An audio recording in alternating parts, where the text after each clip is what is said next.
আসসালামু আলাইকুম। যেই বাসের লভ্যাংশ দিয়ে চলবে একটা বৃদ্ধাশ্রম, অর্থাৎ এই বাস দিয়ে যেই টাকাটা লাভ হবে তার ভিতরে একটা অ্যামাউন্ট দিয়ে একটা বৃদ্ধাশ্রম পরিচালনা করা হবে অসহায় মানুষের কল্যাণে। আইডি এন্টারপ্রাইজ নামের এই নতুন এই বাস কোম্পানিটি একসাথে 22টি নন এসি বাস নামিয়ে বাংলাদেশের মানুষকে অনেকটাই অবাক করে দিয়েছিল তারা। তবে এখনো পর্যন্ত তারা তাদের সার্ভিস শুরু করতে পারেনি, কিন্তু তারা তাদের বাসের সংখ্যা বাড়িয়েই চলছে। ID enterprise for the people of helpless, এই টাইপ একটা ট্যাগ নিয়ে তাদের বহরে প্রথমবারের মতো কোনো এসি বাস যুক্ত করা হয়েছে।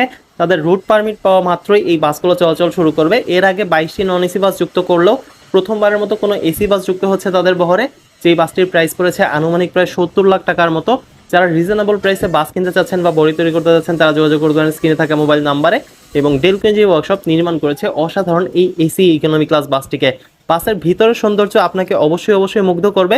আশা করা যাচ্ছে খুব শীঘ্রই কুমিল্লা চাঁদপুর রুটে দেখা পাওয়া যাবে নতুন এই অপারেটরটিকে। এমন আরো ইন্টারেস্টিং ভিডিও দেখতে আপনি আমার নিচে ফলো করতে